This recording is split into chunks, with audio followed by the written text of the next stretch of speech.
Good morning, good evening, good afternoon, whatever it is, wherever you are. My name is Andrew Grosset and welcome to another edition of Rise and Grind. Today I want to talk about something that's quite personal because it was one of the biggest lessons in life that I had to swallow, deal with, consume, work my head around, involve in my day-to-day. Very simply this: you may be responsible, but you are not always to blame. Allow me to clarify on this for a second.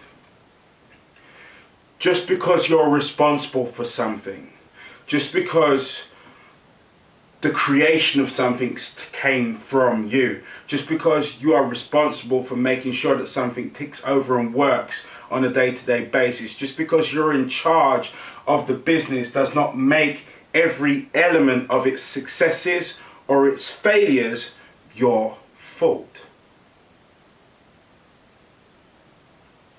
Just because you're in charge of it doesn't make every element of its successes or its failings your fault. Many of you out there are standing there blaming yourselves and digging yourselves into a pit of worry, debt, and self-consumed hatred because you can't understand the difference between being responsible and being at fault. If you're at fault for something, it's a premeditated act. It's something that you have done that you either knew was a risk was going to kill it, or you knew was going to destroy it in the first place. In order for something to be your fault, it had to be your intention. I'm going to say this again. In order for something to be your fault, it had to be your intention. Now, this goes as far as your relationships. It goes as far as your business connections. It goes to your job. If every intention you had whilst you were involved in that relationship, in that job, as that position of director, if everything that you did at the heart of it, you had the best interests at heart. If everything you did was about trying to get to a point of success, how can it be possibly your fault if it actually didn't come to fruition?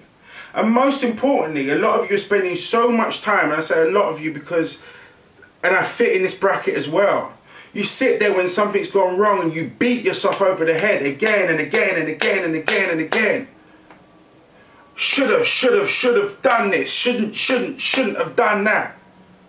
You actually prolong this period of disarray because your head's not in the game to actually be able to deal with it. And the bit you've forgotten about is that getting to the point of when you deal with it, all you're doing is prolonging it. Understand this. Just because you're responsible for it, just because you're in charge of it, does not make every element of its failings your fault. But if you choose to sit there and beat yourself up over the head with it for weeks and weeks and weeks on end, the delay for getting to resolution is your fault. Because you chose making yourself feel bad over dealing with the situation that's occurred. And don't forget, as we always say, life a lot of the times throws you your biggest lessons wrapped around challenge, invested deep within pain, because it's the fastest way that you're going to learn.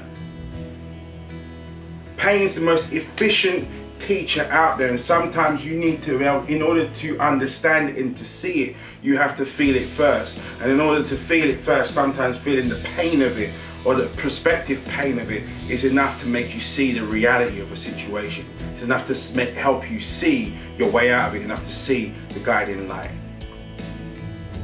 I speak to too many people, and trust me, I know I've been there myself. When something that you planned to go well, that you gave your all, you gave your heart, your soul, your blood, your tears, your sweat for, doesn't come to fruition, it doesn't go according to plan, and then you find yourself in this pit of I feel sorry for myself. Take it from someone that learnt the lesson the hard way to understand this. End the pity party early and get to the party of resolution quicker. Just because it's your responsibility does not make it your fault. It does not make it your fault. And the quicker you understand that, and the quicker you get to grips with that, is the quicker you will either move out of that situation and on to better times, or you will move that situation forward and bring it into better times. Either way, until you stop the self-hatred, the self-loathing element of this, until you stop that, you can't get there. Until you stop that, you can't change that. Until you stop that, you can't move forward.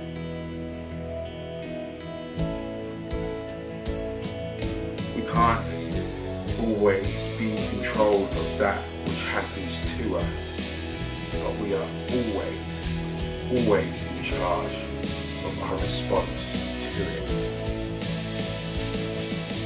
That's me out for another week. Thank you, ladies and gentlemen. Thank you very much for watching and for following and for subscribing. As usual, please drop a comment in this comment section for this video. Drop a like on there if it touched you in a way or floats your boat. And also feel free to share the message out to whoever, and also feel free to subscribe if you haven't done already. Thank you very much for watching. That's me out for another week. I'll see you next Monday. And as always, stay strong. Stay focused.